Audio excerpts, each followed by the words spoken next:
The following is a Podbeard production. EST 2016. This is Interviews, music reviews, opinions, and more. This is The Hodder Show. What is up, everybody? We are Rolling Audio here today on episode 225 of The Hodder Show. Thank you so very much for tuning in and clicking that play button on today's episode of the podcast, the long-awaited, highly anticipated episode 225. We are here, and today I have a special guest on. You might know him. If you listen to the show regularly, you definitely know him. And I'm not going to waste any more time because I'm going to hand over range of the show to a man who hosted the show before 100 episodes ago. And he is going to introduce you to this very special guest. So let's not waste any time. Let's jump into it right now. Hey guys, you're listening to The Hodder Show. It's your boy John. 100 episodes ago, we had this guy on the podcast, and here he is again, Mr. TJ Hodder. How are you, TJ? I am absolutely fantastic, John. How are you? I'm not too bad. I want to thank you for having me on your program again. I'm a big fan, and I'm nervous because last time I was on, it was so much fun, and you run a great program here. You really do. Thank you. I try my best. It's pretty hard putting out a podcast every week, so.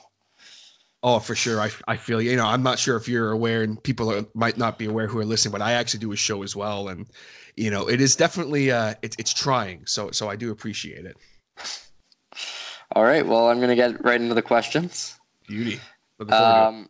So, like a few broad questions. I think last time that we talked, it would have been. I mean, I think we might have touched on this a little bit, but started off with a really controversial question. What do you think of the most recent Star Wars movies? So that would be. Let's go like the Force Awakens, Last Jedi, and Solo and Rogue One. Okay, so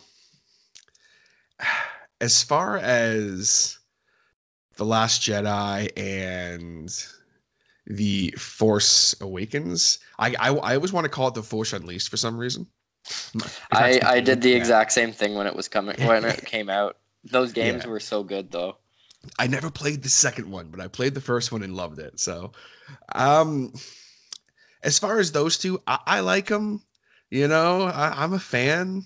I think that originally, from what I remember, I might have kind of talked a bit of crap about the Force Awakens just because I wasn't sure how I felt about it.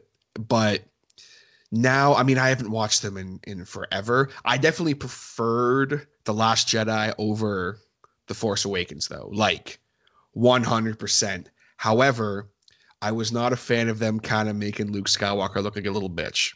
Yeah. Wasn't a huge fan of that because, Luke Skywalker, the character, would not have just abandoned people like that. Like, that's not who he is. So I can understand him feeling like he has failed and putting himself into exile. That I can kind of understand. But like, when she showed up to be like, I need your help, like the world is going to the shit and we need you to come save us, he would have been like, I'll be right back. He wouldn't have been like, no, I'm not going to train you. I'm going to stay here and milk a big thing for this disgusting looking blue milk and grow a beard. Like, I don't know. I wasn't a fan of that, but like, that scene, man, when he did come back, well, he quote unquote came back, spoiler alert. Let me just say this, spoiler alert, but like, if you haven't seen The Last Jedi at this point, I don't know what to tell you. Go watch it. Yeah. You like, if you haven't seen it, then like, there's no point in like spoiling it because I bet you any money that the people that still haven't seen it probably won't watch it. Yeah, and they don't care. But like, when he came back, I knew right away that wasn't actually Luke. And I liked that. I was like, yo, that is really cool. And it was such an epic scene. And then they're escaping. I liked pretty much the entirety of the movie, except for the fact that they make Luke Skywalker kind of a little bitch. That's it. But then he redeemed himself in the end, so it's like, but then now he's dead, I guess. Or I guess there's only one way to see. Yeah, and we'll have to wait and see. I mean, I don't know. It's tricky, but at the same time, though, Jedi Code, he has not died. He has just become one with the Force. So we'll see. I don't know. I'm excited for what do they call the new one? Rise of Skywalker. That's what it is. So which Hayden Christensen apparently is casted in that. Is that right? Yeah, which is pretty interesting. That is very interesting. I think I said this last time too. I liked Hayden Christensen as Anakin, and so I'm excited for that. There's apparently that was what I meant. What it meant when I read that he was being casted for a Star Wars movie. I think I thought it was a standalone. Like they were to call it like Vader, and it was him as Darth Vader, like right after he got changed. But that's interesting to see Palpatine too. That'll be kind of cool. And Lando. Yeah, that'll be cool. I'm for it. Like I'm all for it. It's going to be interesting to see what they do with it. I like the new trilogy. A lot of people just shit all over it, but it's like, you know what? People are allowed to like things, and I think that they're telling a really interesting story. I'm excited for the conclusion. There are characters even a character like Poe Dameron who I like Poe Dameron, It's like I'm excited to see kind of how his story ends, and I could care less about Finn if I'm being completely honest. But I want to see him at least get together with that girl, whatever her name is from the first one, the second one. Oh, geez. I haven't seen it in so long. I'm drawing a blank on all. Oh, Rose? Rose. That's it. Rose. Yes. Yeah. But it was good though. It's all good. But as far as Rogue One, I liked. I thought it was great. It was some of the complaints I saw about it were like, oh, well, all the characters die at the end. Well, no shit. No shit, Sherlock. That's the only complaint I had was that there was no Bothans. Yo, because at first I'm watching the movie, right, and I'm fully into it, and I'm enjoying the hell out of it. Great characters. The main character, I feel embarrassed as hell because I can't remember anyone's names, but the main girl, she was kick-ass, badass. Yeah, Jyn Erso. Jyn Erso, that's what it was. And I always played her on Battlefront. I can't believe I didn't remember her name. But and then what the hell was the guy's name? Cassian Andor. Cassian Andor. I how you know all this right off your head. And I'm like, mind you, I haven't watched any Star Wars in probably a year. But excuse me. I liked it. I liked the droid for kind of the bit of the comic relief. I dug all that. I thought it was great, but you know what, man? Right near the end of the movie, I'm sitting there, and I'm like, wait a minute. There was no Bothans. Honestly, it kind of ruined the movie for me a little bit. I was like, you couldn't have thrown one in? And I think from what I read, the whole story was the fact that, they were killed off screen. It's like, well, you couldn't have shown, a bunch of them in a ship riding down to the beach, and then it gets blown up at least or something. Jesus, come on, man. There was a bunch of those little, because I thought at first those little dudes, when they're riding around in the V-wing, they're storming the beach, there was that little alien dude on the machine gun, and he was yelling or whatever. I was like, oh, is that a Bothan? Because I didn't know what a Bothan was at first. And then I looked it up. I'm like, that's not even a Bothan. What the hell? I was pissed. I was not impressed by that. But I did like the movie. But yeah, no Bothans. So yeah, I agree with you. I was really that really kind of took me out of the movie a lot. It really did. And what about Solo? Did you like Solo? Solo, I really liked. I have no idea why everyone bitches and complains about it. I really don't. They're entitled to their opinion, and that's fine. But, could the casting of Han maybe been a little bit better? There was that other kid that everyone wanted them to cast who does an uncanny impression of him, but he wasn't an actor. So people weren't even giving whoever the actors who played Han. I thought he did really well. I think so too. I think he did a great job. I think that he was right for the role. It was a great story. The casting of everyone else was great. The story of everyone else was great. Good action. It's exactly what you wanted from a Han Solo backstory. It really is. And I mean, and I want to ask your opinion on this too, but I'm really pissed off that they're not going to be continuing that series anymore from what I've read. What, the Star Wars stories? Well, no, the story from that Solo movie.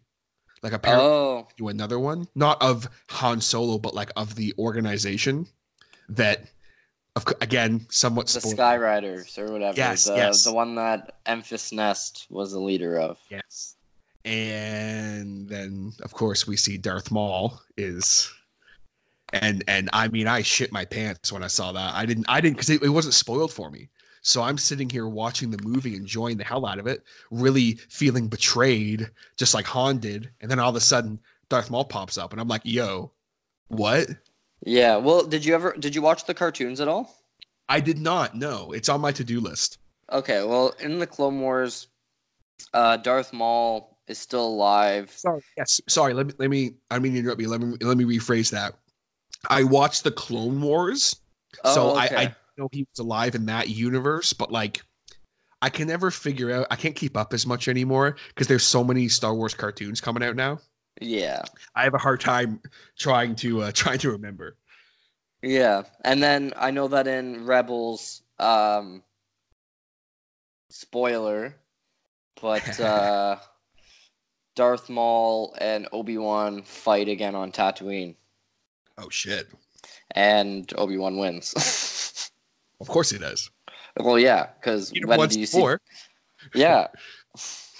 But no, I really liked Solo also, and I think that a lot of people shit on it because The Last Jedi was just like, it wasn't great, and I'm not going to say that it was like a terrible movie because it could be worse. And I just liked how they tried bringing a whole new aspect to Star Wars with doing all these like a Star Wars stories, like doing Rogue One and doing Solo, and apparently they're doing a Kenobi either movie or TV show.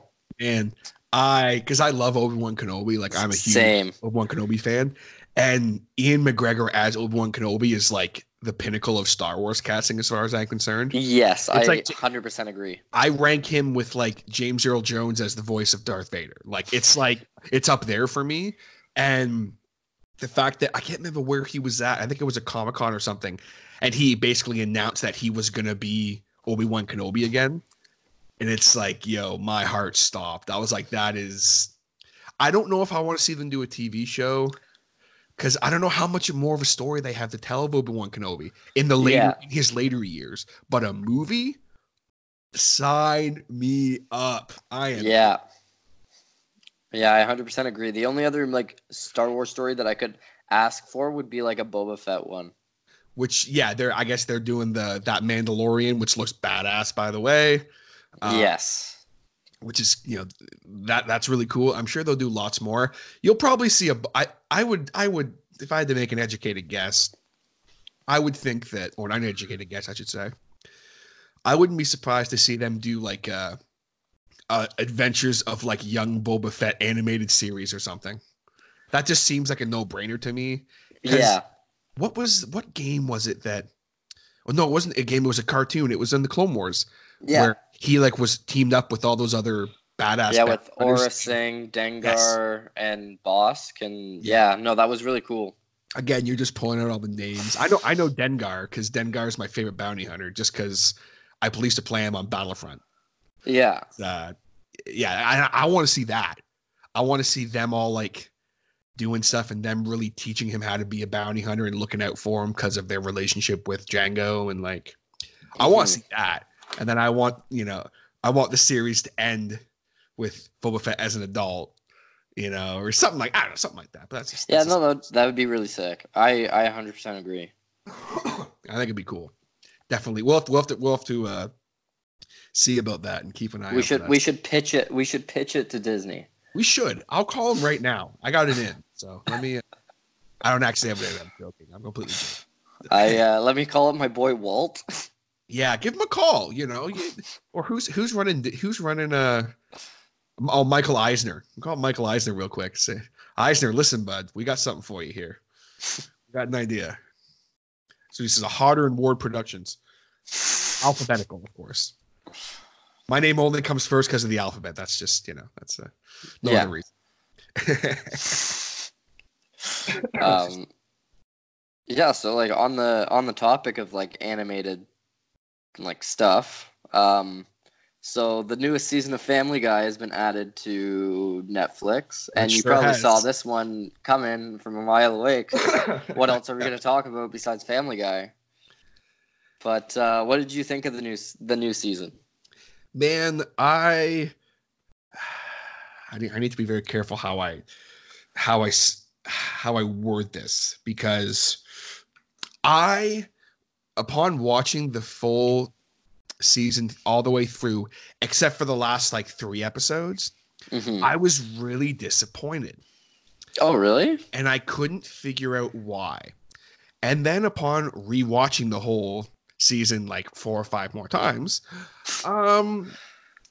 because full disclosure, I didn't have internet, because I just moved, as everyone pretty much already knows. But listeners of your show may not know that. And I didn't have internet for like a month, so I just basically downloaded the new season on Netflix once it came out, and that's all I did. That's all I watched over and over again. So I got to really sit with it and really kind of pick every episode apart. And there were episodes I really liked, but like overall, I was like, man, I don't know. There's some episodes that I'm just not a fan of. And now that I've sat with it, I get it. I understand. It's them trying like different humor. Yeah. Like the one episode I really didn't like when I first watched it, I thought it was really stupid, and I actually turned it off, which has never happened before for me. I have a feeling I know which one it is. And it was the You Can't Handle the Booth episode. Oh, the one where they're like doing like the voiceovers of the episode. Oh my God, that was actually terrible. I was eating dinner while like watching that, and I literally like just switched the episode. I was pissed off watching it. It was like I just wanted to know what was because like the episode looks interesting. Exactly. And like I don't know, it just really bothered me. So I 100% agree with that. That being said, I kind of sat down and watched it again. Yeah. And I watched it again. And I went, okay, you know what? I see what they were doing. And have you watched the episode all the way through? I have. Okay. So, especially the ending of the episode, I thought was really funny. I mean, Seth MacFarlane talking to Peter Griffin as himself. Yeah. Spectacular. What saved the episode for me, honest to God, and this, again, I guess spoiler, but I don't care about that anymore, was Chris Griffin asking Mila Kunis if she's still producing. And then he's complimenting Seth Green on Robot Chicken. And I'm like, okay, you know what? That saved the episode for me. That was really good. I like. I love how like in like the more recent seasons, like Seth Green always tries to bring up Robot Chicken. Oh, for sure. I love it. I absolutely love it. And I mean, come on. Again, a thing that really saved the episode for me, and I didn't realize how much I loved it until I started singing the song to myself all the time now. That was Peter singing halfway down the stairs when he was stuck in the stairs. Like, that second it came on, I was like, oh my God, I remember this song. And it was great. I'm like, good, man. But as far as the rest of it, like, I felt like there was some of it that was like really rushed. But like, that's the idea. That's kind of the point, where they're just like, it's almost like Seth. I feel like Seth MacFarlane doesn't care anymore. He's just kind of like over it at this point. I feel like he's just getting his paycheck at this point. Yeah. But that being said, everyone else still cares. So they're trying to like poke fun at it, and like, they're trying to make it as entertaining as possible by giving him different stuff to do, and like, that being said too, I really liked the, episode am I trying to think of off the top of my head that I really enjoyed the Adam West episode. I thought that was great. Yeah, and what I didn't know, like, because I googled why they killed off Angela. That's Peter's boss, right? The reason why they killed her off was because she was voiced by Carrie Fisher. Yeah, I thought you would have known that. Yeah, she was Carrie Fisher. I had no idea. Yeah. No idea. And when I saw that, and then I saw like the whole like memorial episode of like for Adam West and Carrie Fisher, I was like, oh wow, like that's really cool. Yeah, it was cool that they did that because from something I was reading the other day, they could have potentially kept Angela around. Like, I think they had some recorded dialogue for her already. Well, a lot of her lines are the same things over and over again. So they debated on keeping her character alive as long as possible, basically. But they just decided, like, you know what? No, like, let's lay her to rest and, like, you know, let's honor Carrie in this episode a bit and in a way that she would like, you know, and like same with Adam West. Like, how can we honor Adam West? Let's make this a really wacky, funny episode that's like, you know, the 21 cat launcher salute. Amazing. I think one of my favorite episodes in that season was the one where Meg goes to be a biathlon. I think that's what it's called, where you like ski and you shoot. Yeah. I'm a bi-new athlete. Oh. I love that, especially with because I didn't catch it the first time through, but like Lacey Chabert. Yes. Oh my God, that was so good. I was like my second time watching it. I was because I don't have like seasons 1 through 6 or whatever, so I haven't watched those in forever. So anybody that's listening right now that doesn't know who Lacey Chabert is, it's the original voice of Meg before Mila Kunis did it. Yeah, season 1 and 2, or just season 1? I think it was season. That's a great question because I have season 1 and 3 right now, but I don't have season 2. So I for sure season 1, maybe some of season 2, I think, or maybe all of season 2. I don't remember actually. Yeah, and I just found it funny that they were they decided to bring her in for that episode because that actually killed me as soon as I realized who it was. Oh, dude, yeah. Yeah. So good. Like, I was wet because the second I heard her voice, I was like, dude, that's Lacey Chabert. And the second I saw her character too, that she was, I was like, because they kind of showed her a little bit, and I was like, wow, that character's really detailed. Like, that character is someone or something. Like, I noticed that. And then the second is, you're going down, Meg. I was like, oh my God, it's Lacey Chabert. Oh my God. I was hyped. So good. What was your favorite episode from the season? Oh, dude. By the way, real quick before I answer that, because it's going to be a really hard thing, she voiced Meg for 15 episodes from 1999 to 2000. So I would say that was just season 1. Yeah. I looked it up because it was bothering me. Oh, man, my favorite episode. Jeez.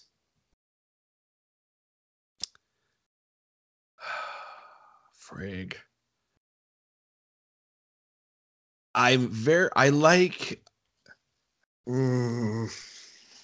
That's hard. That's really hard to pick one. I'm more like moments, you know, but like for me, I think because I want to actually give you an answer, I'm going to say I liked Trump Guy a lot for obvious reasons because I thought that was really good. I liked Throw It Away a lot too. I thought that was really that was the one where Lois basically goes crazy and starts decluttering the house. Oh, that one was hilarious. But man, and obviously Trans Fats was hilarious. Bry Robot was really. I'm actually looking at the episode listing now, so I don't forget anything. What was Bry Robot? Was that the one? Robot, it's where Stewie makes him a robot as his autobiography. Oh yeah, I also like the Fat Brian episode, the one where he gets married to that girl with cancer or whatever. That's the second episode in the season. Yeah, the second into the third. Yeah, I think if I have to pick one as far as what made me laugh the most, just because of a moment, I think I have to pick Adam West High, just because of that freaking 21 cat launcher salute, bro. I laughed. That's like top 5 favorite Family Guy moments for me. Is that whole scene of Adam West getting the pizza and it's the wrong one. Pizza delivery man, prepare to meet your maker at the hands of my cat launcher. And then he just is launching cats at him. And I'm like, that's fucking amazing. Like, that's the best. So good. Famous John Ward laugh. But yeah, so I think I like that episode. And then the whole thing with, no, you know what? Oh man. What episode was it when Chris goes to vocational school? That was really good episode too. The Italian, or where he's working on, or like he goes in with all the Italians and stuff.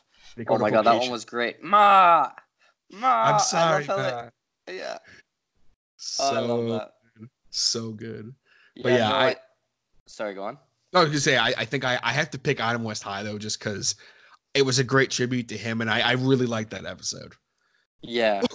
Ryan going against Quagmire for mayor and stuff, and it was really good. It was fun.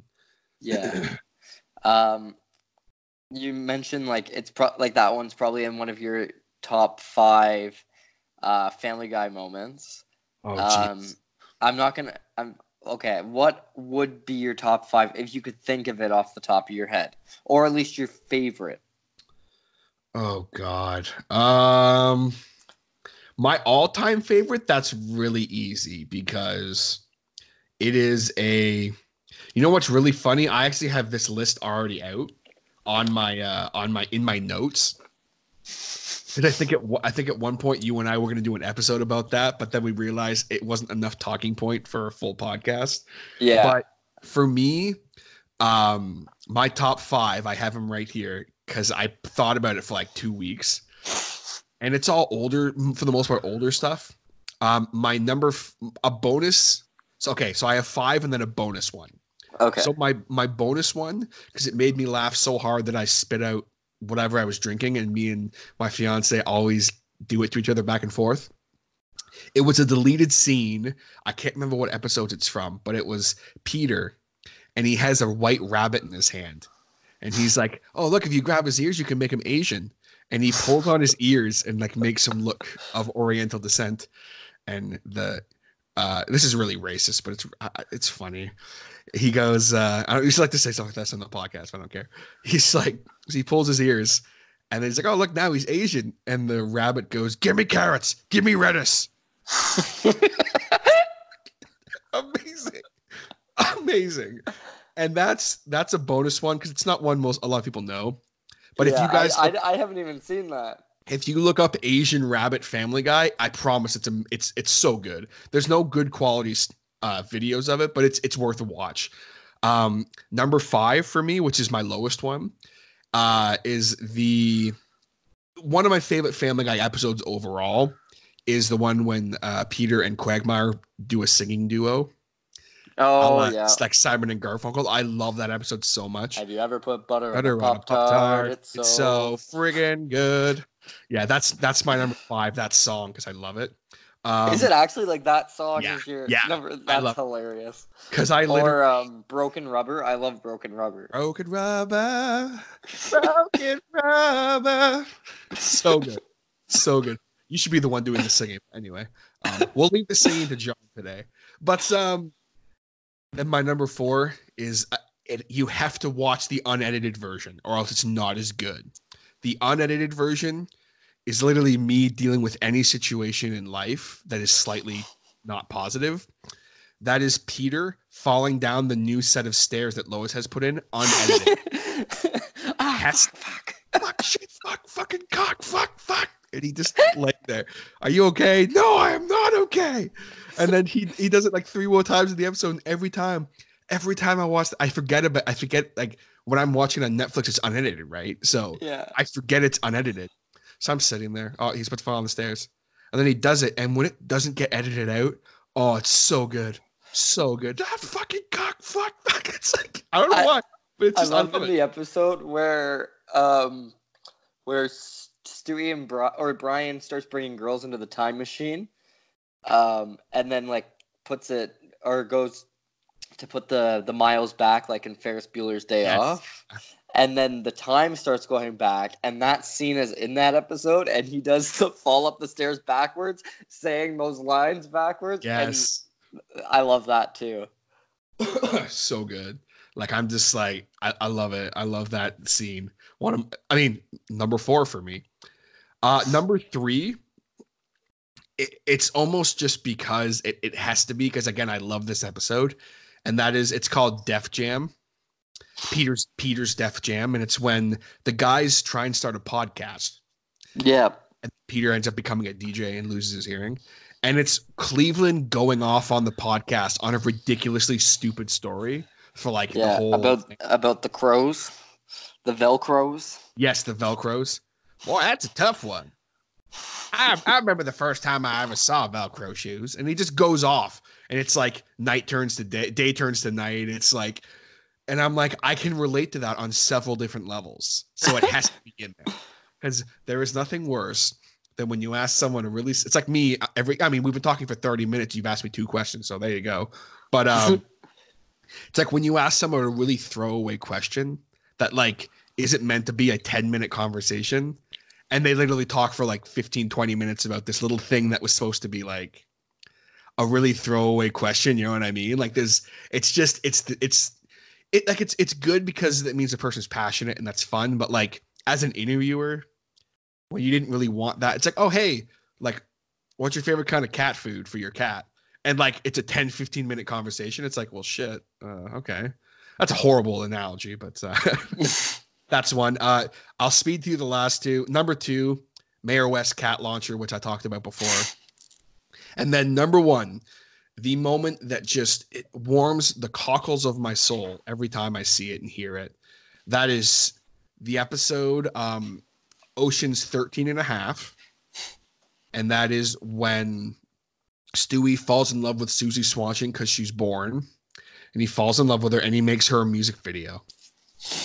And it is pretty much a full rendition of Stewie Griffin singing Everything I Do It For You by Bryan Adams with an accompanying music video that makes no sense, but is amazing.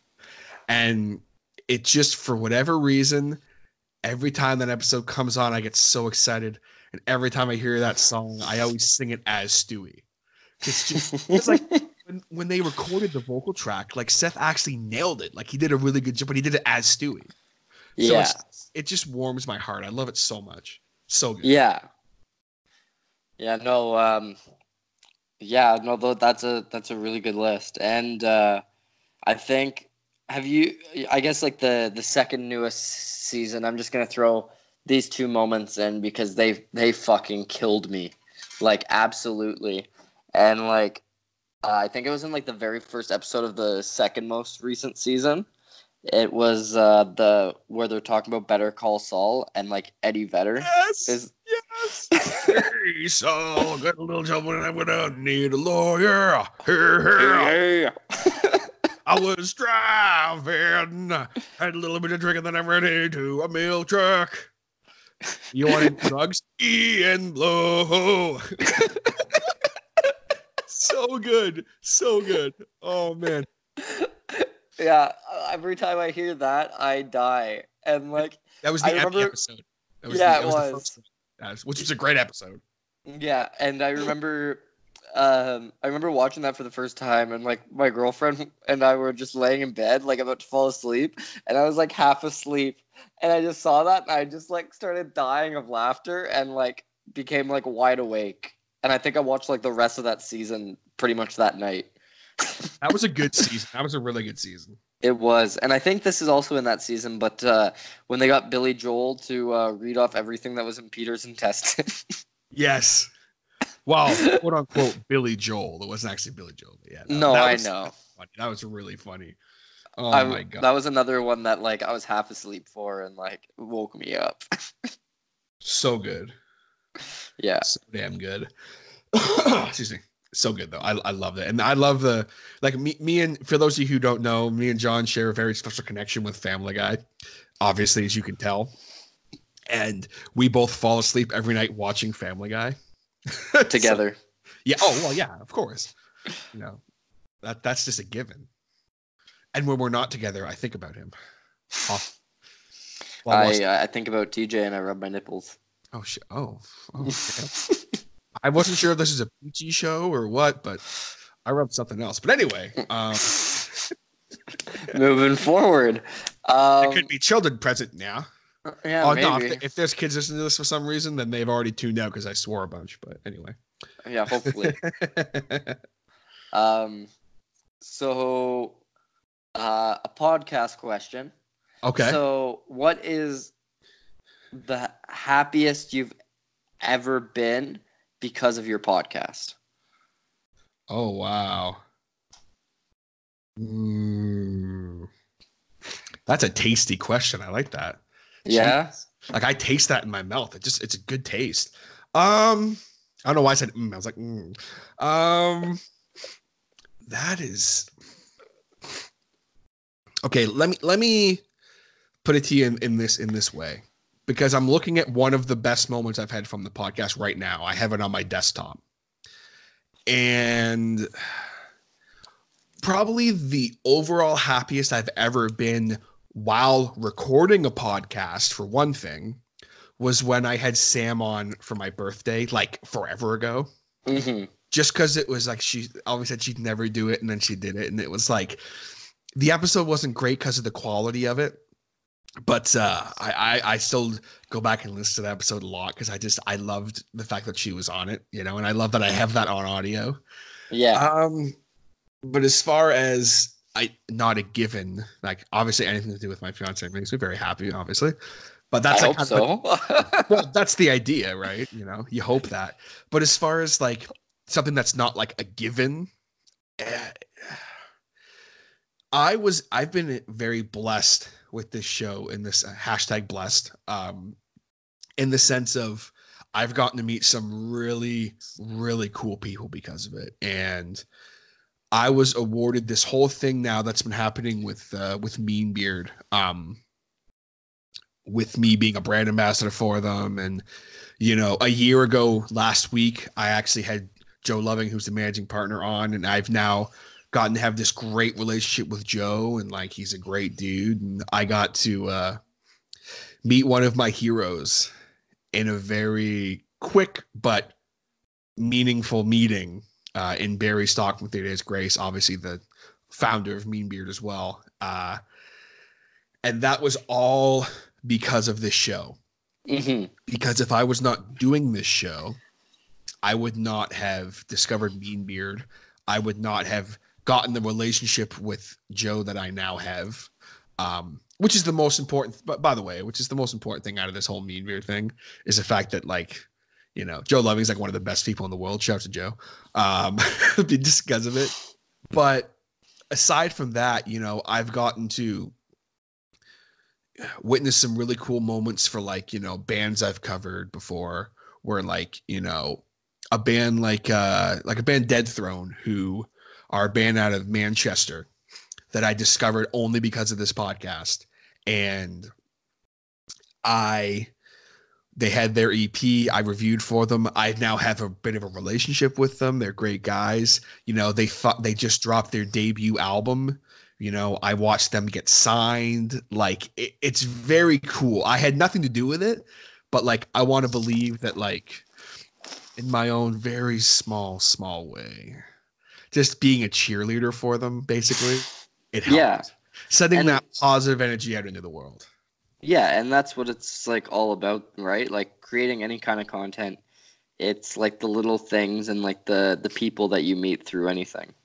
Exactly. And, you know, one I just actually thought of that, and I'm not just saying this because you're on the show, but I haven't told you this, and you guys are hearing it on air, but when you sent me well, actually, go back for a sec. When I had you on the show, forever ago, I want to say. It was a long time ago. It was probably like 2 years, year and a half ago. Give or take, somewhere along, around the same time that this episode 125 was dropped. It was somewhere in around there. I can't remember. I think it was 123, I think. Yeah. you played me a couple songs and you wanted feedback on them and stuff. And I just gave my honest feedback. And then fast forward to, well, or this year, basically. Yeah, January. January of this year, you dropped Missing Hell, which was the first single you guys had. Nothing serious, of course, we're talking about. And I couldn't help but have a couple tears in my eyes listening to it, man, because I'm like, you know what? Like, again, I had nothing to do with anything, but just being a cheerleader, sending the positive vibes out there, just like, you know, I have me staying in touch with you because of the show. It's not the only reason, obviously, but like it helps.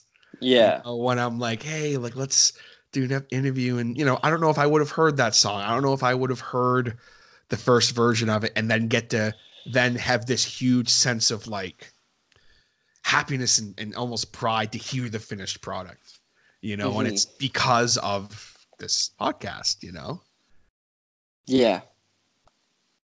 And it's such a, and that has happened a few times, you know, where I've had people, you know, I think I talked about this last time we did this type of episode, but you know, when I have people message me and they're like, dude, like when I'm having a bad day and I can turn on an episode of your podcast and it takes me out of it, you know, I'm like, that's cool. That's, you know, that's a big deal for me. Like you touched on earlier, like any kind of creative person who can have that, it's a blessing. And it's very, very cool to be able to have, you know, those are a few of them that like, it's hard to pick just one, but those are kind of some happiest moments. But then also recently, I hit, for the first time in the history of the show, I hit 1,000 downloads in a week. 1,000 unique downloads in a week. That's pretty cool. And it was a long time coming. It was right before I took my huge hiatus, so like it was the worst timing. But that was cool. That was cool being able to kind of say like, fuck man, like I did it. Like that's a big deal. You know, for any indie podcaster, that's like a life-changing moment. And I'm like, shit, okay, that's really cool. So that was another one that like, you know, I'm not gonna lie, I had tears in my eyes. I was like, that's really cool, you know. And it wasn't like it was a bot or anything. It was like all from different, you know, IP addresses and stuff. So I was like, okay, this is real. Like this is legit. This actually happened. Like it's cool. So those are a few. Hopefully that answers the question. Yeah. Yeah, no, that is like all pretty cool like stuff, and like I was saying, like it's one of the coolest feelings as a content creator to get to experience meeting people and like being a part of their lives in a way. But a less serious question. You might say it's nothing serious. So, this is another like broad question, but what is your favorite video game of all time? Legend of Zelda Ocarina of Time. Oh, I was gonna say, is this one gonna be a hard one? But it's not. Sorry, but no. Let me kind of rephrase that a bit. Legend of Zelda Ocarina of Time, I always pick because the game there's not been a video game ever that has had that much of an effect on my life. And I kind of have to explain that a little bit. For anyone who maybe listened to my other podcasts, I used to do Two Guys in a Game with my buddy Kazuto Jones. And yes, I used to do a gaming podcast for those who don't know. I talked about it at length as to why it's my favorite game, and also why both of the N64 Zelda games, Ocarina of Time and Majora's Mask, had such a profound effect on me as a kid. The reason I say Ocarina of Time is because it was the game that, and this has almost become a joke, but it's legit. That game taught me how to read. Oh, really? For real, yes. And when that game came out, not when it came out, but when I first played it, I was in, I think, grade 3, maybe 4, somewhere in that ballpark. I actually had my tonsils out, and my dad came to visit me at the hospital. My mom was staying with me, and he brought me a present, and it was Ocarina of Time, because I had rented it and loved it, but couldn't play it. Obviously, I had to go to get fucking surgery. So yeah. I fell in love with it. And then that summer, when I left school, my reading level was like barely even kindergarten. It was really bad. I have a learning disability, for those who don't know, and my reading was like, I couldn't read. It was bad.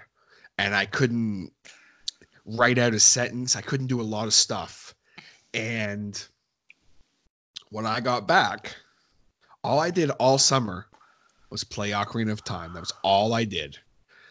And I realized very quickly, shit, I'm going to have to learn how to read a lot better, because, you know, you got to read. So I spent all summer playing that. And then when I got back to school, my special ed teacher was blown away. She called my mother and said, whoever you hired as a tutor over the summer, keep them, because he is a completely different student. I could read at a grade actually above me at that point. It was grade 4. I was reading at a 5th grade level, which was like unheard of. Yeah, that's crazy. And my mother just chuckled, said, all I did all summer was play that stupid fucking N64. That's all I did all summer. I think I actually did have a tutor at one point, but like, I didn't learn anything. I'm just going to be honest, you know, nice lady, but she didn't teach me anything. Yeah. She helped with my writing, maybe. As far as my reading, that was Ocarina of Time, homie. That was all that. So then I always joke, and I actually have episodes 8 and 9 of the Hodder Show, hosted by me, of course. Not this Hodder Show, hosted by John Ward. 2 very different programs, folks. I have an episode called Legend of Zelda Taught Me How to Read, ... And then episode 9 was And Majora's Mask Taught Me How to Feel. Mm-hmm. Because Majora's Mask is like, it is just a dark, depressing game. There is no other way around it. And as a kid, I'm just like, yo, like, what is happening? Why am I feeling so discouraged? And like, it was the first time I really felt those kind of feelings of like discouragement and like, you know, darkness. And like, I'm like, geez, man, like, what the hell? So those 2 are definitely big ones for me. As far as all time, it has to be Ocarina of Time, just for the reasons I've stated. But also, I'm very partial to the Age of Empires series, which I haven't played in years, but I love those games. And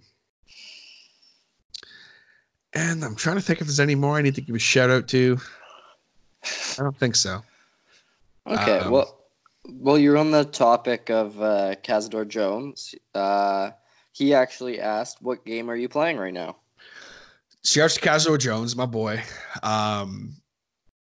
I currently, as of today, played online Battlefront 2, Star Wars Battlefront 2, like without having to worry about my internet for the first time ever. And it is fun as shit. like the new one, of course. Yes, right? the new one. Yes, yeah. And we're gonna have to rip some of that because I've been wanting to play it, but having no one to really play with. Dude, now I can play it with someone. I played it. I played it a little bit with a dude named Mav. Shouts to Mav. Samard. Mav Samard, yes, formerly of Fear of the Unknown and Out of My League. Now I don't know what he's doing now. He's a modeler. I don't know what he's doing. Yeah. I'm not saying that as an insult. I genuinely don't know what he's doing anymore. But every time I see a picture of him, he's like modeling, and it's cool, right on. Like, I mean, I think a photo shoot. I don't know, whatever. I'm just gonna move on from it. I don't want to insult him. I love him. Love you, buddy. But I used to play it with him a bit, but because my internet was so shitty, I could never really enjoy it. Mm-hmm. Whereas now, Oh my God. And they just came out with a co-op mode for online play. Yeah, they did, and they also they're either releasing or they're just about to release a Felucia map. They did already. It's out now. So that's really cool. I've been loving that. I was playing it like all morning, which is a lot of fun. As far as the other games I've been playing, I started a new playthrough in South Park Stick of Truth. That was a great game. It was great, and I'm really appreciating it a lot more this time around, aside from just the humor. Yeah. I'm like, it's a great game, mechanics-wise and everything. It's stellar. And then also, on the mobile device, I am playing an awful lot of Fire Emblem Sacred Stones. Because I have an emulator on my phone, and that's what I've been playing a lot on my phone. So, yeah. That's kind of what I've been playing. I've actually been playing like this like Star Wars game on my phone for like 3 years, and like I love it. It's Star Wars Galaxy of Heroes. Yeah, I know that one. Did you ever play it? I did, yeah, a little bit, yeah. Yeah, I really enjoy it. But moving on. So I've got one more question before we go on to your fan questions. Beauty. But today on the radio, I heard that Mr. D. Schneider, singer of Twisted Sister, is very opinionated again. When isn't he, right? And he actually brought up like a really good point, believe it or not. So, I mean, I shouldn't say believe it or not, because he single-handedly went into a court system about Napster. Absolutely. And like had some pretty valid points. And I guess I should give the man some credit.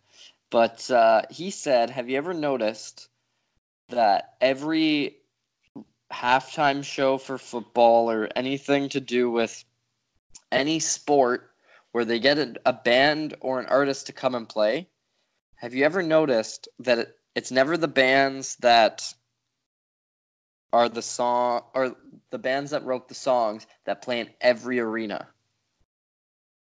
Have you ever noticed that? AC/DC has never played something like that, and all you hear is AC/DC at a hockey game or football, you know what I mean? And like, he said a lot of Twisted Sister stuff, but you know, that's just the ego in him. And then like saying like, we will rock you and we are the champions. Like I understand like Freddie isn't with us anymore, and like John Deacon won't play in public or like go and like be a part of Queen anymore. Yeah, of course. But like they never did anything like that. And it's kind of crazy. And like, have you ever noticed that? I'm going to be brutally honest. I haven't, because I don't watch football at all, or the halftime. Yeah, I don't watch it either. Yeah, but that being said, I can absolutely appreciate what D. Snyder is saying for sure, because he's right. Why is it that, you know, every time, you know, there's a great play or something like that, you hear like rock music or something, but then we're watching, you know, like a halftime show, of Maroon 5. Yeah. Which I love Maroon 5. But yeah, it doesn't make any sense. It really doesn't, man. Straight up. It doesn't make any sense. And you know, also for those of you who haven't heard D. Snyder's new solo record, For the Love of Metal, go check it out because it's fucking awesome. Is it actually? Yeah, it was co-produced by Jamie Joseph from Hatebreed. Oh. It's D. Snyder playing like metal. It is amazing. It's awesome, straight up. Like it really is. So I like that, and I think that it's all marketing, you know. It's all who can they get. It's like when with the halftime show, they want to entertain people who potentially aren't watching football, I guess. Yeah, because anybody will watch the halftime show, and not anybody will watch football. Exactly. Like they want people to tune into the halftime show who, don't tune into the rest of it. Which to me is really stupid, but I get their point of view. I get what they're thinking. Because I try to always look at things nowadays from like all points. I don't try to just like shit on stuff anymore and move on. I'm like, okay, like why would they do that? That doesn't make sense. But I can see their point of like who's selling a lot right now, who's a big deal. Let's get them to play instead of like say, hey guys, let's get Dee Snider to play. Yeah, no, he actually said in whatever he did or whatever he tweeted or anything, but like he said, I don't expect Twisted Sister to play because I don't think that we're big enough to play something like that. Which is very true, and he's interesting cat because he's always very like this is gonna catch you some heat, but I'm saying it anyway. He's humble when it comes to Twisted Sister's success. Yeah, like, he's always like, yeah, we didn't do so great. Yeah. But when it comes to their legacy, he is like, we are the best fucking band in the world. Yeah, well, I kind of agree with you on that because with like that whole Napster lawsuit that he filed himself and he was his own lawyer. Yeah. For it, you have to be smart to do something like that, and like, I'm not gonna say that Twisted Sister wasn't like not huge because like we're not gonna take it and like come on, feel the noise, like those. That wasn't Twisted Sister, homie. Wasn't it? Wait, never mind. Yeah, I'm thinking of another song. Sorry, my bad. Yes, you're right. Sorry. I retract. And then out of the universe. like those songs are just huge. You know what I mean? And like everyone knows them. Exactly. And like, I don't know, I could see them doing something like that, and in no way am I a Twisted Sister fan. But I don't know, like I don't know. Okay, so that Come On Feel the Noise song, I was correct. It's a Quiet Riot song. Is it actually? I said it, and then I was like, wait, I think I'm wrong. And I'm like, wait, no, I'm not. Come On, Feel the Noise. It's from their mental health or metal health. And fun fact, some people might not know, I guess it is spelled Come On, Feel the Noise as in C-U-M on Feel the N-O-I-Z-E. Yeah. Quick fact there. But I Want to Rock is another Twisted Sister song. Yeah, I was about to say that was another one. Yes. Yeah, no, I always thought that Come On Feel the Noise was Twisted Sister. Similar sounding voices and song. I can see that. But second you said it, I was like, wait, is that? I don't know. Whatever. Anyway. Huh. The point you're making is that, yes, they are an important band in rock history, but they're not the same level as some of the other bands, obviously. Yeah, and like another, like apparently the most played song in stadiums during like sporting events is actually Enter Sandman. And I think Metallica has done the American national anthem at a baseball game. But besides that, I don't think they've ever done anything like that. Not to my knowledge. They play for I don't know what team it is they play for all the time, but they always play the national anthem. Excuse me. But yeah, I don't think I've ever seen them play like a halftime show or anything like that. Yeah, which I think they would absolutely slay something like that. Oh, for sure. Because everyone likes Metallica. I mean, come on. Yeah. I mean, come on, feel the noise. Like, seriously. All right, guys, I'm going to jump in here for a quick second to let you guys know that if you, that's right, you listening right now, are maybe a business owner, or you've got maybe a side gig, a little side hustle, maybe you're in a band, maybe you're a content creator like me, and if you have any graphic design needs, whether it's maybe some t-shirts, maybe you need some logo stuff for social media or banners, maybe you need some mailers, maybe you need some brochures made up, maybe you need an album cover created, anything you can imagine, JayBird Digital Arts can create it, and he can create it in a very unique and affordable way. Not to mention, he's going to give you a crazy fast turnaround time. I swear to God, sometimes I don't think the guy sleeps.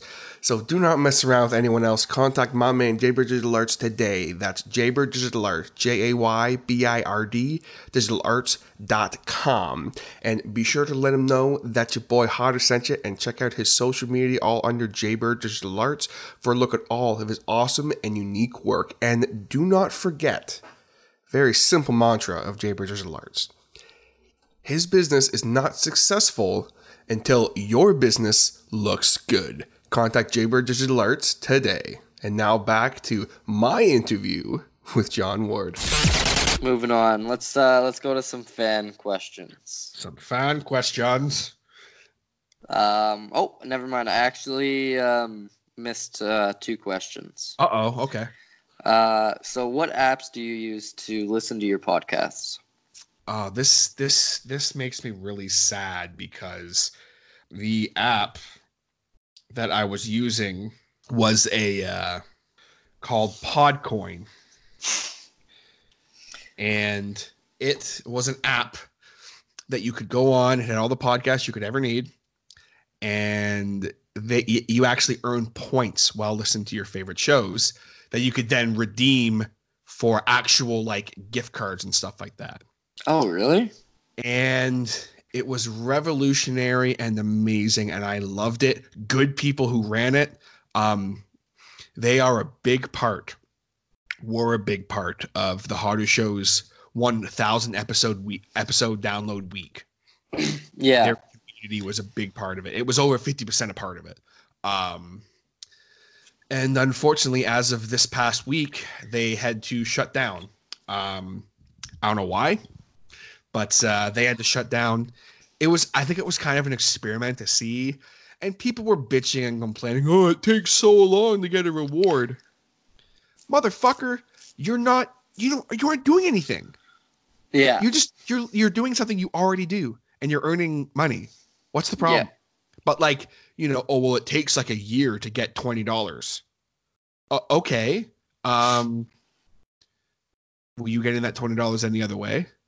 Well, that's no. the exact same way, because like so many bands are like shitting on like Spotify and Apple Music, but like if I don't know, if they're making like $20 a month through there, and if they don't want it, I'll gladly take that. You know what I mean? Exactly. Yeah. Like, I mean, I'm of the mindset that I think bands should make a little more than they do per stream, but I get what you're saying for sure. I 100% agree with that, but after finding out that Spotify probably within the next like couple years won't be a thing because of it going bankrupt, because it's never actually made money. Oh shit, really? Yeah, so all that money that comes from the ads and comes from the premium sponsorships goes directly to the bands. Huh. Well, I think they need to stop paying certain artists more, and yeah, that's a controversial thing, but I think that like there's bands, there's artists that like they don't need the fucking money. You know what I mean? Just don't pay them. Just don't pay them. Fuck it. Whatever. Like, yeah. Let me put spinning golden rims on my jet ski. Exactly. Like, fuck. Just.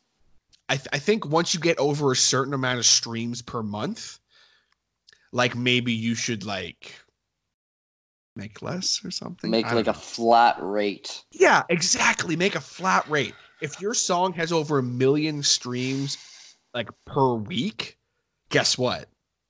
You're only making this much, like, and just leave it at that.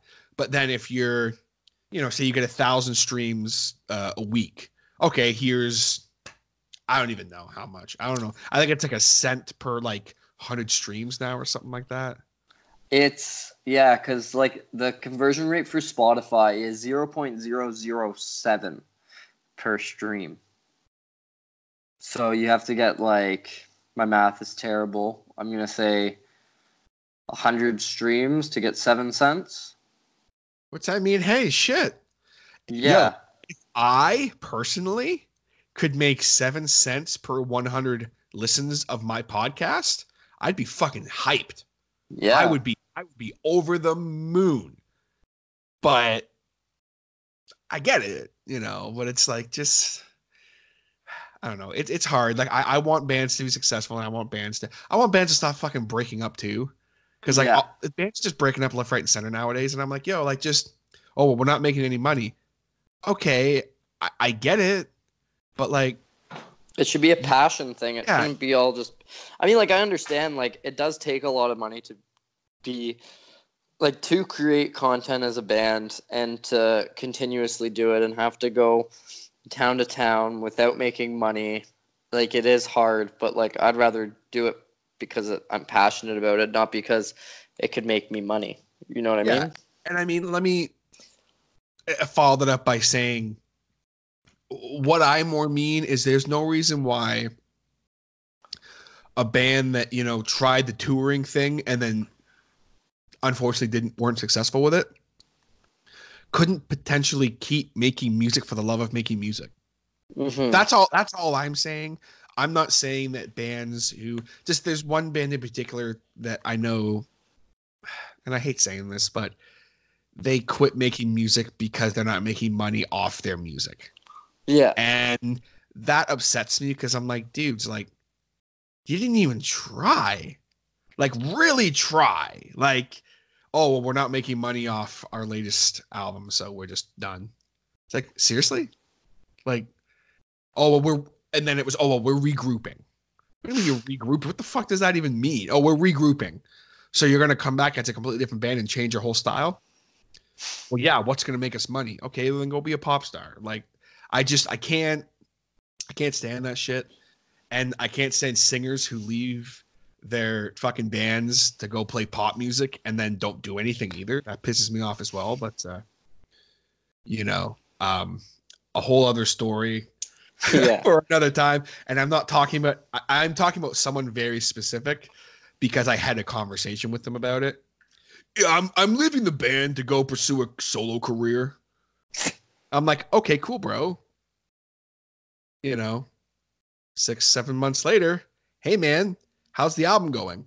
Well, here's the thing, and I'm sure you won't understand this, but like, when you're trying to pursue a solo career, there's a lot of things that have to become, you have to find the proper people to play with, and you have to find the right producer. I'm trying to find the right management. So you're not going to do anything. Just fucking say you're done. You're not doing anything. Because in this day and age, you don't need a fucking manager anymore. You just don't. You don't need, if you're just a singer and that's all you do, you can literally go online, buy tracks, record it yourself on GarageBand, and have an album. Yep. Straight up.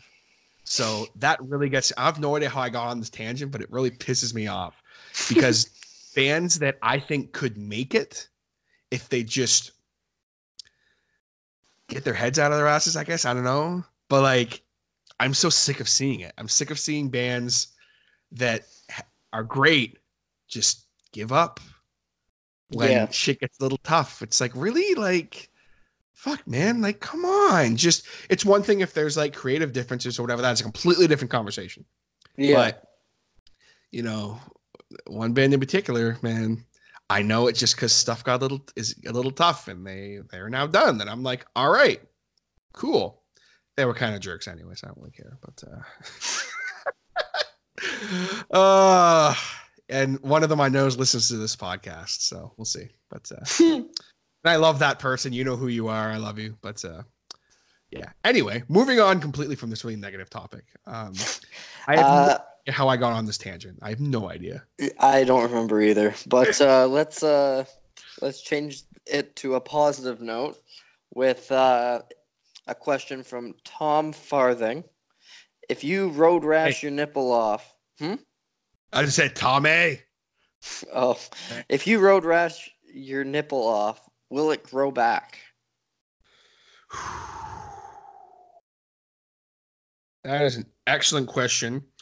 I think that as a medical professional,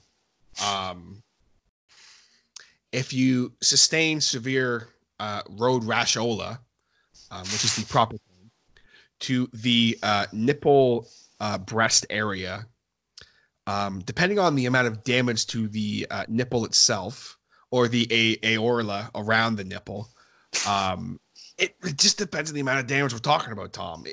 If the nipple has been removed, no. But if it's just some severe road rash, it's a little tender, put some ice on it, you'll be okay. So I would say, given the question of it being completely removed, I would say you're out of luck. You're going to be nippleless forever. I'm sorry. Could you imagine only having one nipple? I could, actually. I could sometimes. You know. I mean, most of the time I just forget that I have nipples until I think about it. And then there. And then I'm like, why are you poking through my shirt? What's going on? Yeah, that's the only time that I remember that they're there. I'm like, oh, hi, buddies. That's ridiculous. Okay. Yeah. But yeah, that's what I think. My professional opinion. Ethan Flynn, he asks, who's your favorite superhero? Oh, man.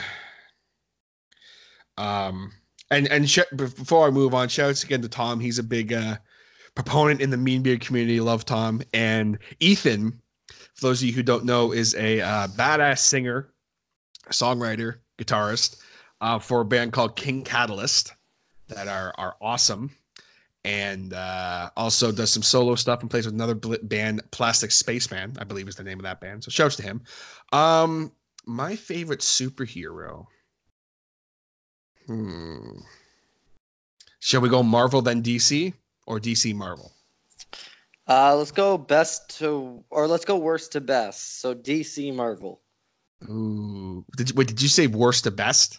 Yes. Okay, so you're saying DC is worse than Marvel? Yes. Okay. I thought for a second you were backwards, and I was like, oh shit, we got a problem because I can't. But anyway, that's another conversation for another time. I also don't have the knowledge to really talk shit about anyone.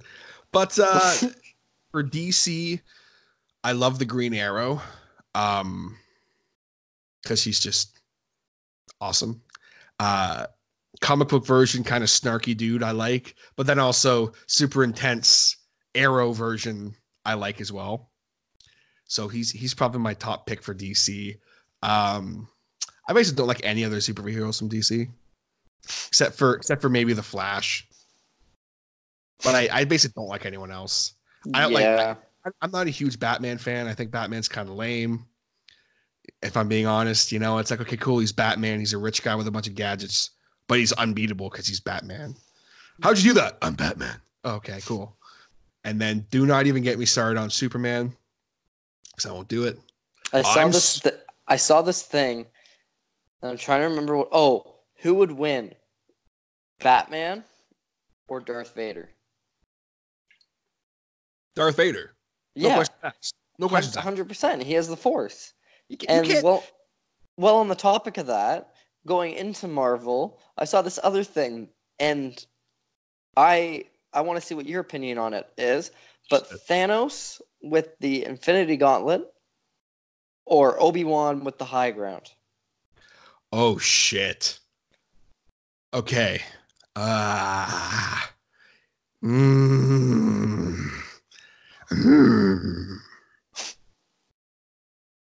challenging question this is.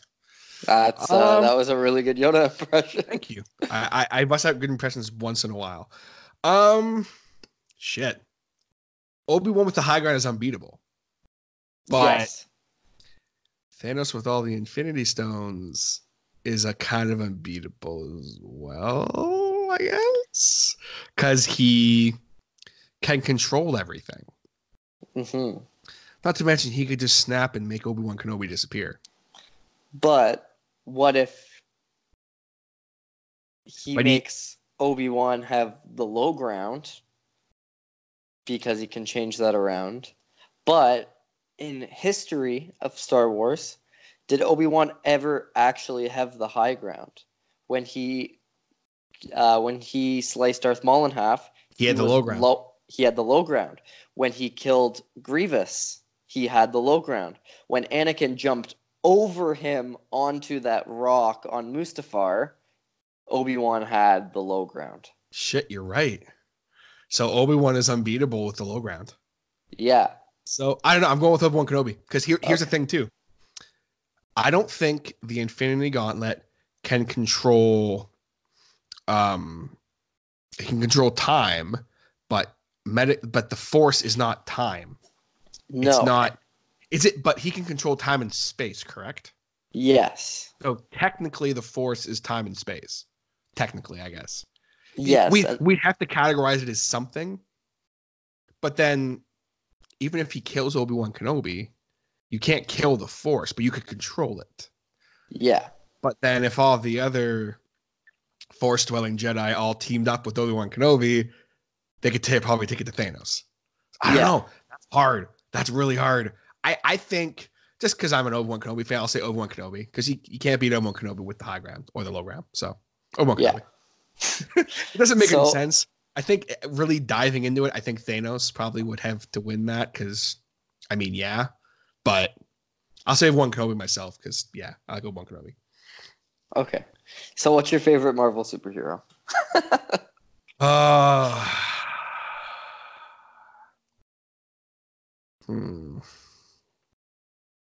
I'm partial to Thor because, yes, he is a god. And yes, he is. And people are going to be like, oh, didn't you say a minute ago you hate Superman because he's... I didn't actually finish my thought, but I don't like Superman because the whole I'm Superman, and you can't beat him. He's Superman. He's unbeatable. You can't. What are you gonna do? Nothing. Can't do shit. Like he's Superman. He always comes back. Can't beat him. He can fly. All this other shit. You know. But Thor can do all the same stuff, but he has human tendencies and he has weaknesses, and that's why I like Thor more. And he's just a badass. I mean, come on. He's the god of thunder and rock and roll. Yeah, probably Thor. No, you know what? I'm going to take that back completely. Captain America. Yeah? That's America's ass, okay? Come on. It's America's ass, man. I don't know. I love Captain America. And I'm not talking about comic book superheroes, because I was never a huge comics guy. I'm talking about from the movies. I love Captain America's portrayal in all the Marvel movies. So I agree. I'm not really a comic book guy. I haven't seen all the Marvel movies because I live under a rock. Should. And I really liked Captain America. I think he was definitely my favorite. I also really like Captain. Yeah, I also really like Captain America. Captain America. I actually have like an ongoing joke right now with one of my friends, Sean Yoja, and Liam Hemsworth, Chris Hemsworth's brother, was filming a movie in Mississauga at Sean's fiance's grandparents' house. That's kind of cool. And they got to like stand like 7 feet away from him, 10 feet away from him. Ooh. And I said, "Who is that?" And then he said, "It's Liam Hemsworth." And I was like, "I don't know who he is." And he's like, "Well, do you know Chris Hemsworth?" And I was like, "Who?" And so he thinks that I actually don't know who either of them are. And then he sent me a bunch of pictures of Liam Hemsworth. And I was like, it kind of looks like the guy from Hunger Games. And he's like, it is the guy from Hunger Games. And I was like, no, not really. It kind of just like looks like him. It doesn't look identical. And he stopped responding to me. Oh my God, that's great. Well, if he listens to this episode of the Hodder Show hosted by John Ward, he's going to know what you're talking about now. But yeah, that's cool. Well, that's great. Yeah.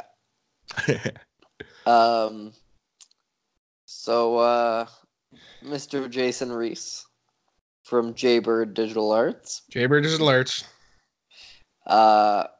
He asks, want to get a chin lock tattoo? Oh man. So here's the thing with that, Jay, is short answer is yes. But I currently don't have any tattoos. So I don't feel like it should be my first tattoo, but like, yes. So we'll talk. We're gonna figure it out. But you heard it here first. At some point, I'm gonna have to get a chinlock tattoo. I don't even know what chinlock is. Chinlock is a great wrestling promotion based out of Kingston, Ontario. Oh, that we're big fans of, and Jason does a lot of work for them. So you kind of have to know what it is in order for it to be mildly amusing for me to say I'd get a tattoo of them. But yeah, they're a wrestling promotion. They have a big show coming up in October at the Battle at the Brewery. They're going to be at the Spearhead Brewery, and they're doing a wrestling show. It's going to be badass. that's pretty sick. Yeah, really looking forward to it. The guys who run Chinlock, Jan Murphy and Justin Cusio, they're awesome. Shout out to Jan and Justin. And yeah. So yeah, that's answers that question for Jason. So high gravity supply. What they're asking a what if scenario. What if Dave Mustaine of Metallica was in Metallica from the start?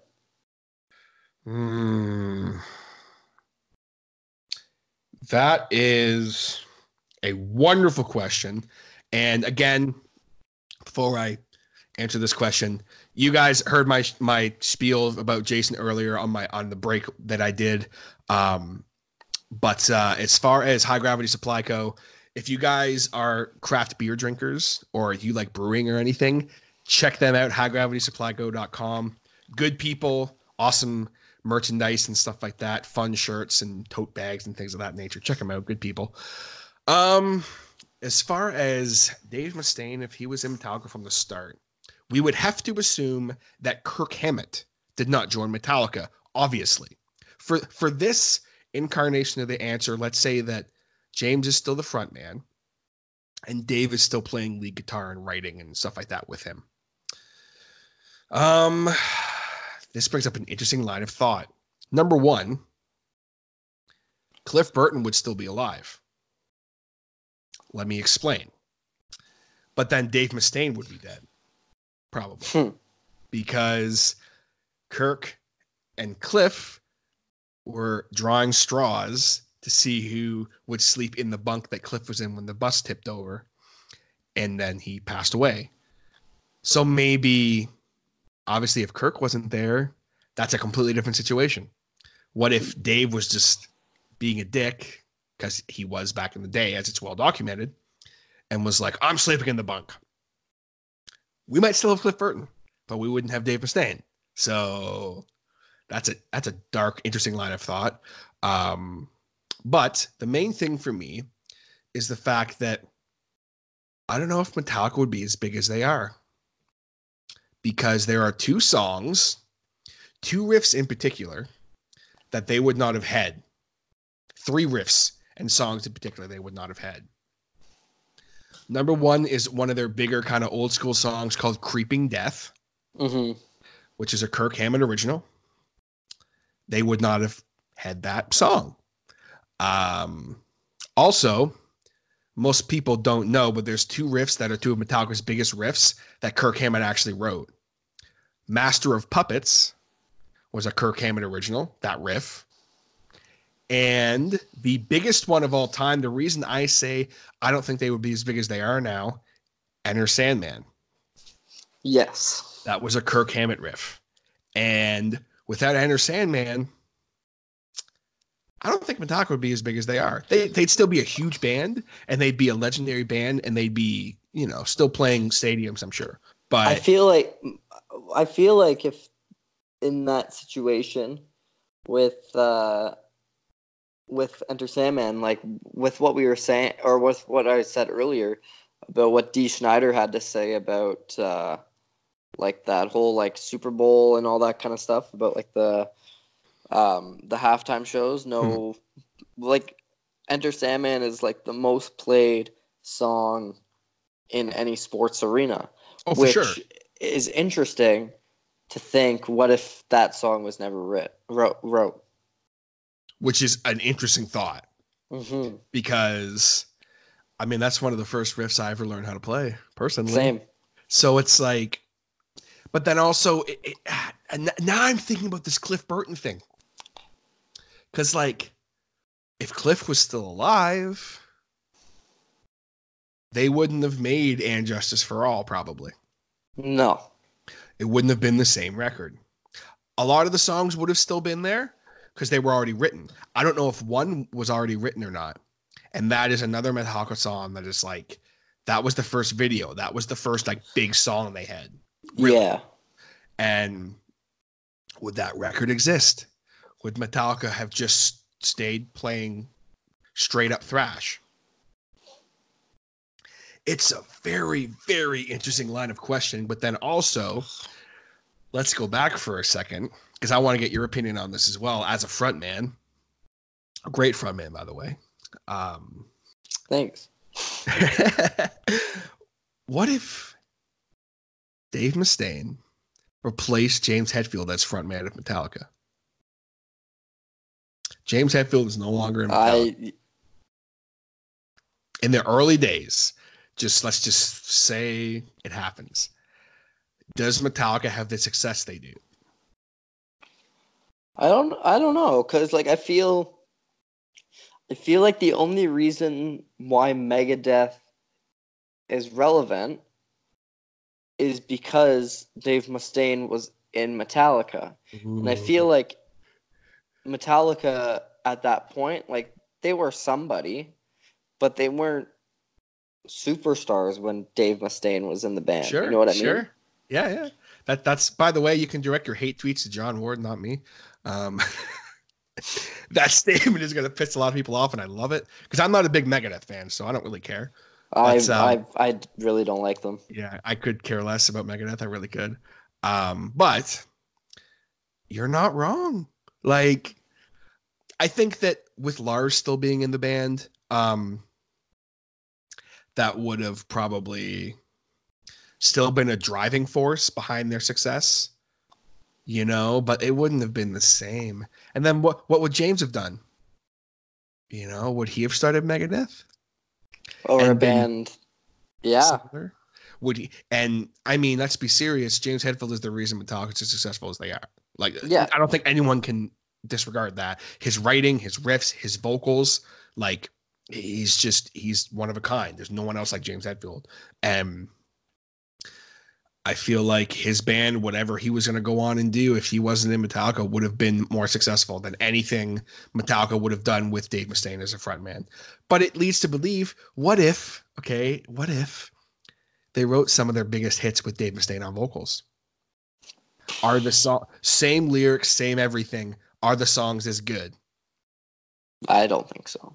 Picture Enter Sandman, maybe some slightly different lyrics, with Dave Mustaine singing. Don't forget my son. You include everyone. I feel like I just got molested. That's my Dave Mustaine impression, by the way. Some say it's spot on. And I don't know. It's an interesting. That is a really good question, man. That's an interesting thought. Thinking about big bands with different frontmen or different members that are so crucial. Because people say, "Oh, Kirk Hammett's just a wow," you know, that's all he brings to the table. But he's a lot more than just solos, man. He really is, because as far as I'm concerned, their biggest song, he wrote the riff for it. So to me, that's a big deal. So I don't know. Hopefully that kind of answers the question. I think Metallica would not be as successful as they are with Dave Mustaine in the band permanently. I 100% agree. And I'm just trying to think of like other bands that might have like just thinking of other bands that may have had members switch or anything like that. And like, oh, okay, so here's another one. So I was never like a huge Motley Crue fan, but after watching The Dirt, I started like listening to them, right? Mm-hmm. And have you seen it? I have not yet. It's on my watch list. I just haven't got to it yet.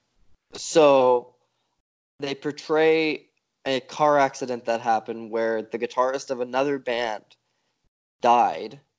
I think his name was Razzle, and he was from a band called Hanoi Rocks or something like that. Mm-hmm. It makes you wonder if Vince Neil were the one to die in that car crash, would Hanoi Rocks be where Motley Crue is? So Vince Neil was in the car, not Mick Mars. No, it was Vince Neil. Okay. In the car, he was driving and he was drunk. They were going to the liquor store to get more booze, and they hit another car, and Razzle had passed. Mm-hmm. He was in a different band, though. But it makes you wonder, if Vince Neil was the one that died, would Hanoi Rocks be bigger or as big as what Motley Crue would have been? I don't know that other band, but I'm gonna speak on Motley Crue. If Vince Neil was not the vocalist of Motley Crue, if they got some other 80s singer, I think Motley Crue would have been just as successful. But the thing is, in my honest opinion, I think that there's only one good Motley Crue album, and that's Dr. Feelgood. Sure. Right? And so that car crash is what drew everyone, or not drew everyone, but drew Vince to sobriety, because he had to go to rehab and stuff, right? And that album sounded as good as it did because of him going to rehab. Mm-hmm. And like quitting everything. So it makes you wonder, if that didn't happen, would Motley Crue be as successful as they were? That's an interesting thought, man. I mean, I could be 100% getting all this, like all these facts wrong, because from your knowledge. Yeah. Because I mean, I'm not sure. Like, I really like how Hollywood has been making like the biopics or biopic or however you want to pronounce it, and portraying like the lives of many musicians, which is really, really cool. And I actually just read today that they're making one on Chris Cornell. That's cool. I like that. Who's gonna play Cornell? Shit.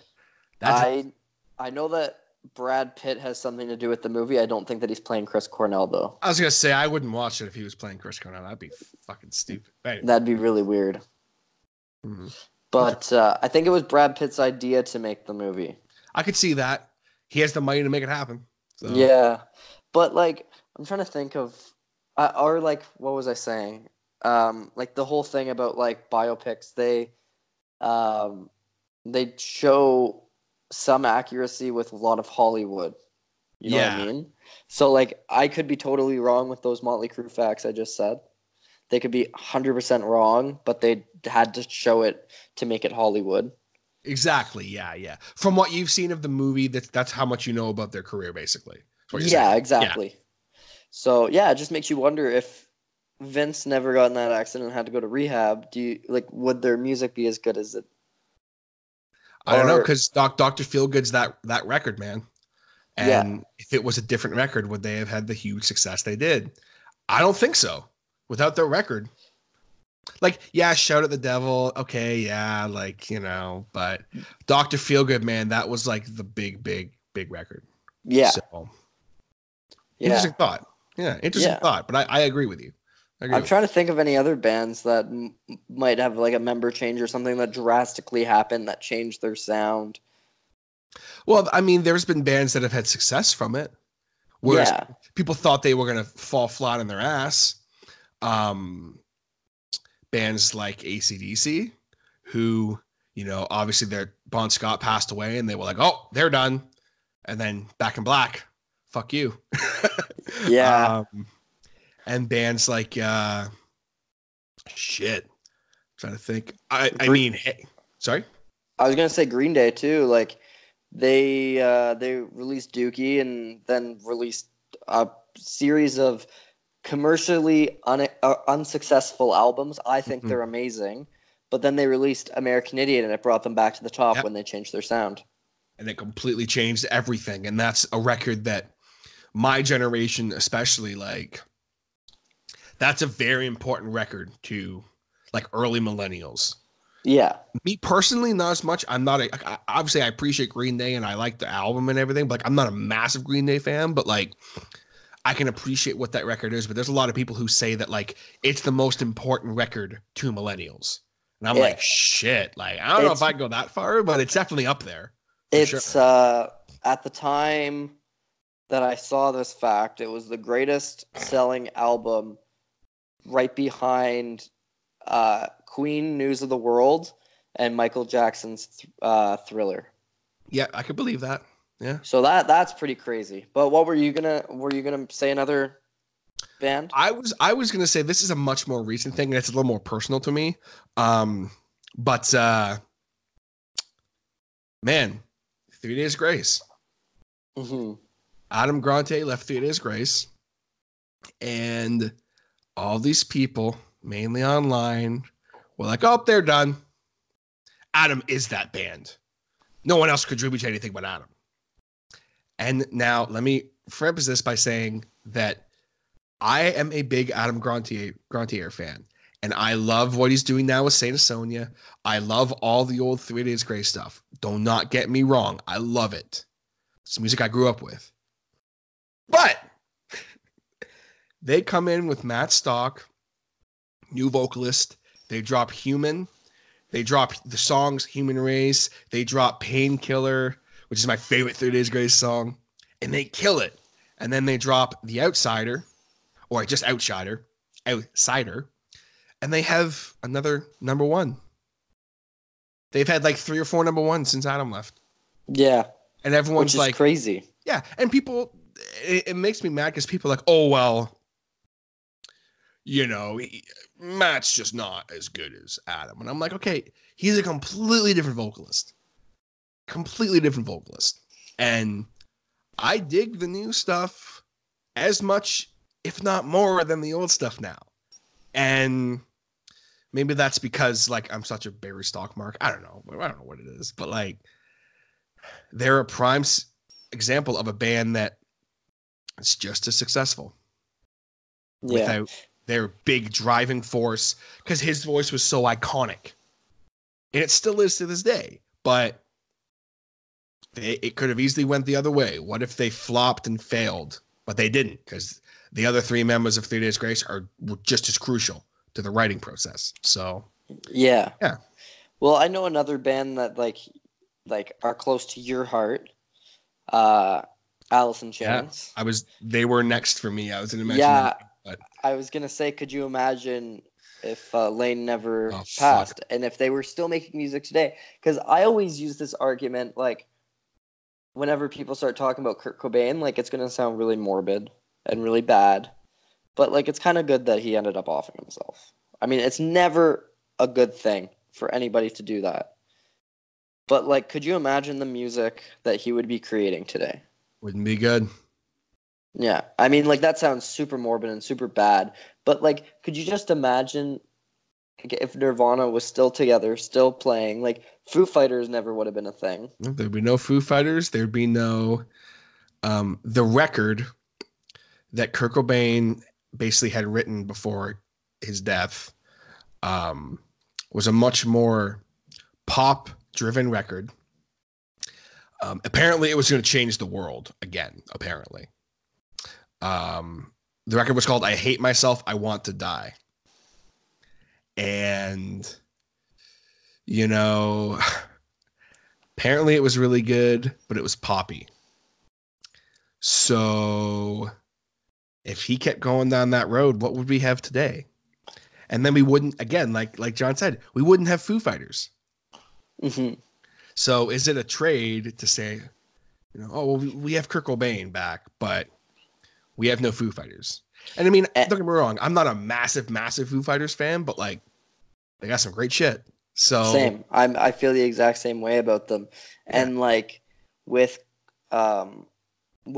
like following the trend of, like, Nirvana, like their old stuff, like before Nevermind, Bleach. Yeah, Bleach, yeah. And then they had, was it Insecticide? That was before, like, it was all their demos and stuff. I don't know. I'm not sure about that, actually. I don't know. I'm not too familiar with my Nirvana history anymore. It's been a while. Yeah, and then so they started working with Butch Vig, I believe, yep. And they released Nevermind, and it was very poppy, very polished. And then Kurt really didn't like what they did, and then they started writing In Utero and recorded it. And the reason why I think it's Heart Shaped Box was the first single off that was because it was the least, or it sounded the least like Sonic shit. Mm-hmm.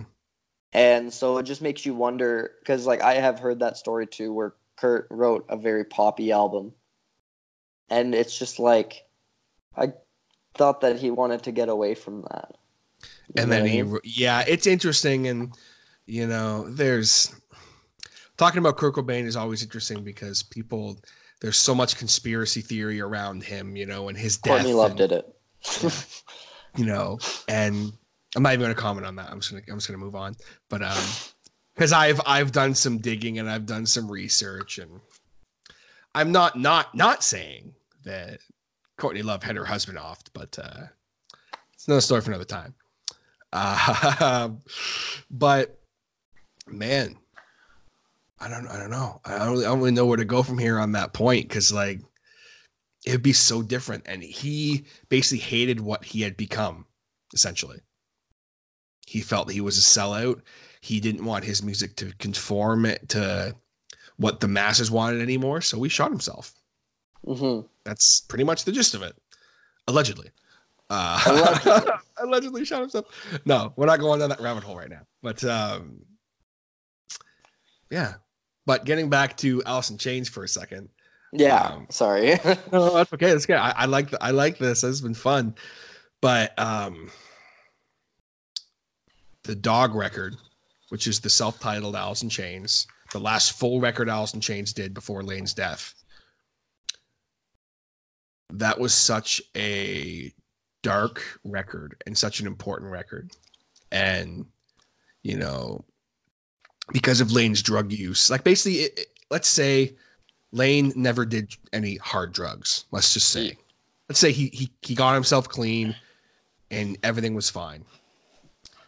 That record wouldn't exist. And there's some great stuff on that record. But I want to believe that if Alice in Chains were still making music with Lane Staley, it'd be just as fucking good. It'd be amazing because Lane would be of a clear mind. He'd be healthy. And back in his day, man, when he was healthy, you couldn't touch him. He was just he was untouchable. And I love the new Alice in Chains records with William Duvall. Black Gives Way to Blue is my very close second favorite Alice in Chains record, only being beaten by Dirt, because that record just changed my whole perspective on music. But I love Black Gives Way to Blue. I love The Devil Put Dinosaurs Here, and I love the new record, Rainy or Fog, because I love Jerry Cantrell and I love his writing. I love Duvall's writing and his vocal style. But man, I'm getting a little emotional thinking about it, talking about it, because I would give up that stuff with Duvall as much as I love it to have Lane and to hear what he'd be making with Alice in Chains right now, because it would be just as good, if not in some ways better. And that's a kind of an unfair thing to say, because I love Alice in Chains so much. And it's hard for me to like admit that, because I love what they're doing now. But man, it'd be interesting. It'd be interesting. It really would be, for sure. But I'm trying to think if there's any more bands I can think of off the top of my head. There's one more that I can think of, and that's Sublime, because I can't comment on Sublime at all, but for sure, you're right. Yeah, because I'm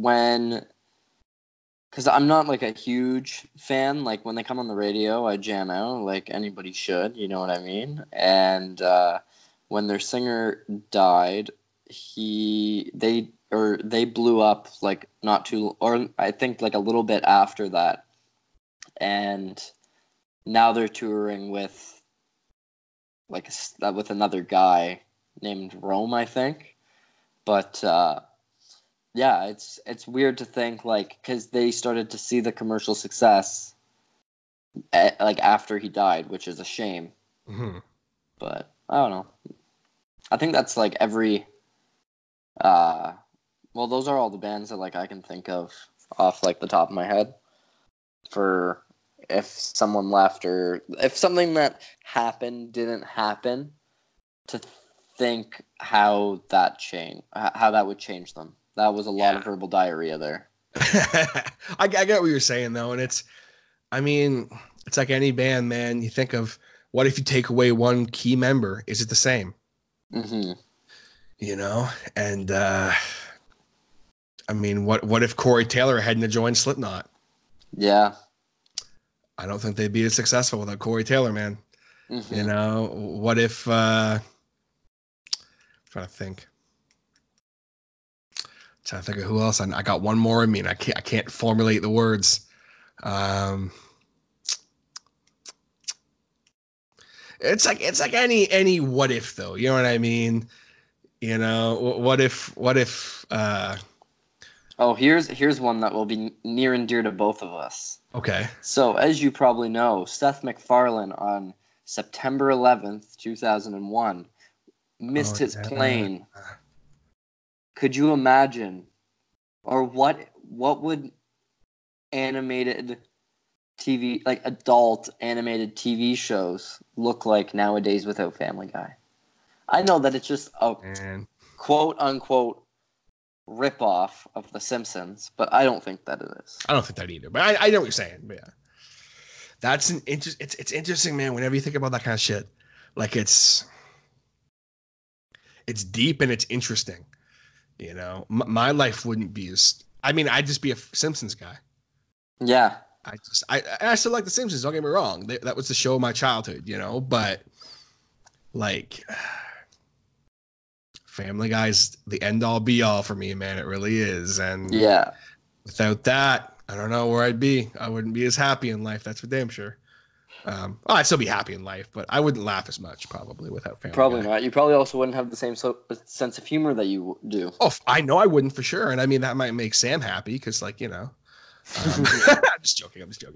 Because I have a dumb sense of humor because I think I'm Peter Griffin, but interesting thought for sure. I don't know. It's hard. It's like anything, right? What if this? What if that? You know, it's just crazy to start. That's like a whole other podcast. Just sit here. What if this? Yeah. What if this? I guess that's gonna have to be the next podcast. Yeah, that would have to be another one for sure. Next time create a list of what if scenarios. Yeah. What if the world was actually flat? Shit.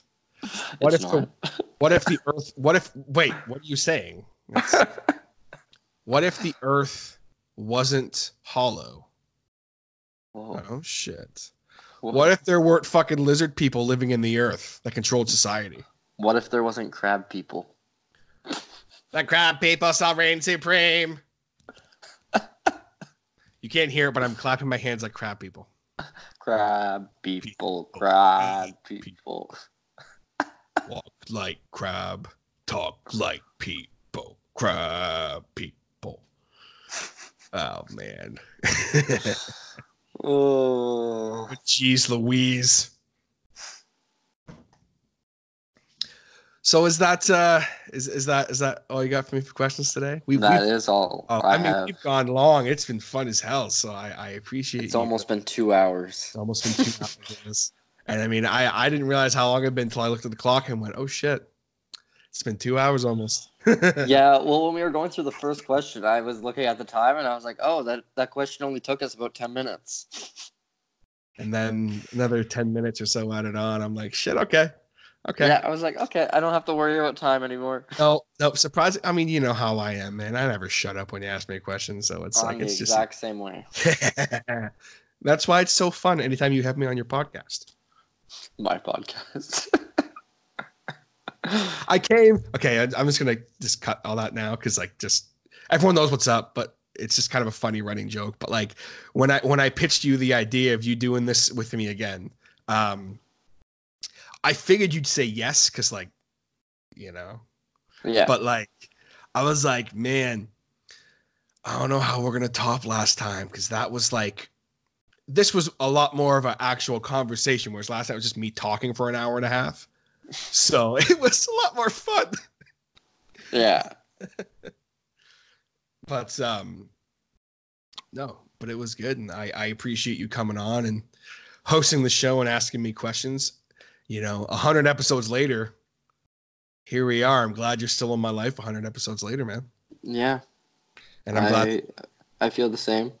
Oh, good. And I'm glad you're kicking ass and taking names with nothing serious. And well, I'm gonna have to have you on to actually talk about that, because we haven't even talked about any of the new stuff you guys have released or what you're doing now or anything. So I think I'll have to have you on again soon to talk about all that stuff. Well, that's all the time we got on the Hodder Show, hosted by John Ward. Thank you, TJ, for being on the Hodder Show.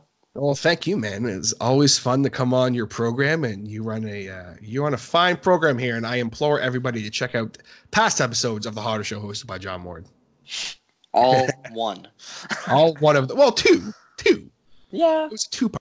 So episode 125 and 126.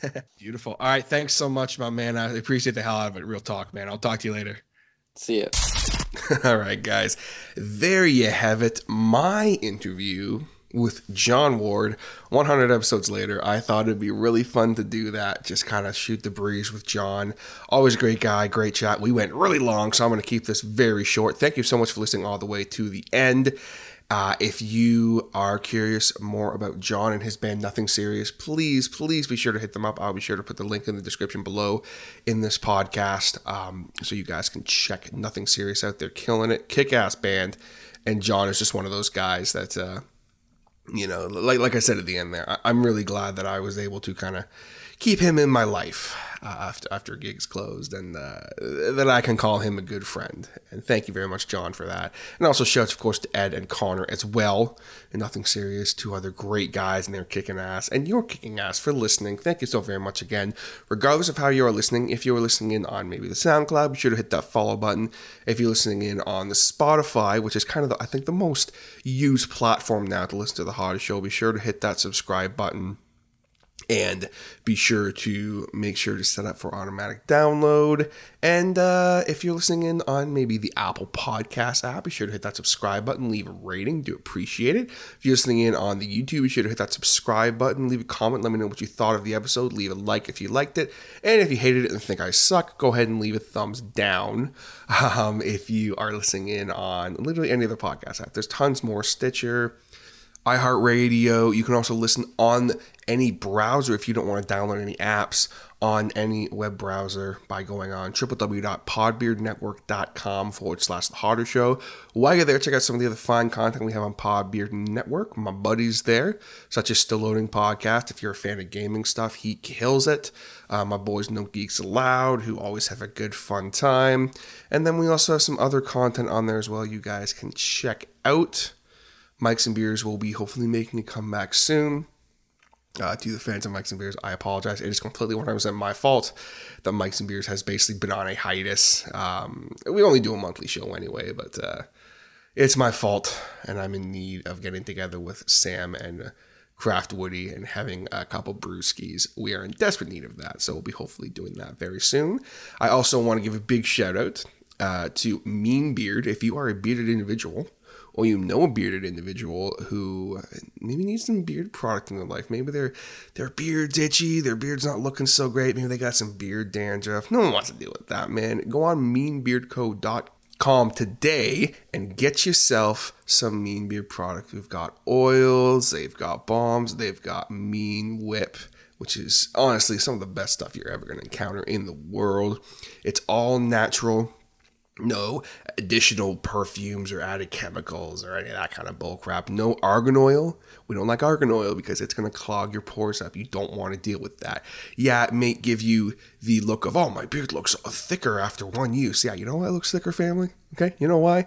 Because it adds a ton of grease to your beard, and no one wants to deal with that when it's clogging your pores and all that crap. Not to mention, it can give you a ton of different allergic reactions. And I personally, my experience with any kind of argan beard oils has been nothing but horribly negative. So that is why I personally choose Mean Beard, because of the all-natural products and the great combination of carrier oils, all high-quality stuff. 5 great scents. Me personally, I am partial to the Gunsmoke and the Rockstar, but I've also been rocking the Cannonball lately, and I've really been enjoying it. So you can go on there and get yourself a kit of the oil and the balm for a very affordable price, depending on where you are. USD dollar, it's $40 for that. So that will last you a long time, and it gives you all the benefits of nourishing your beard as well as helping to keep it tamed and protected. So if you need any kind of beard products, go on meanbeardco.com today. And if you do, be sure to go on social media and let them know and let me know that you have used Mean Beard, because they are very active on social media. They like to share stuff. There's amazing community on there. And, I also would like to know, because I want to know what you're using. So do that up and let your boy know. And again, thank you so very much for tuning in. That's going to do it for me here today on this extra long episode of The Hodder Show. You're the best for listening all the way to the end here. You deserve a big high five and a hug. We're going to give you a virtual hug. Can you feel my love through the microphone? I'm currently patting the air in front of me like I'm giving you a hug.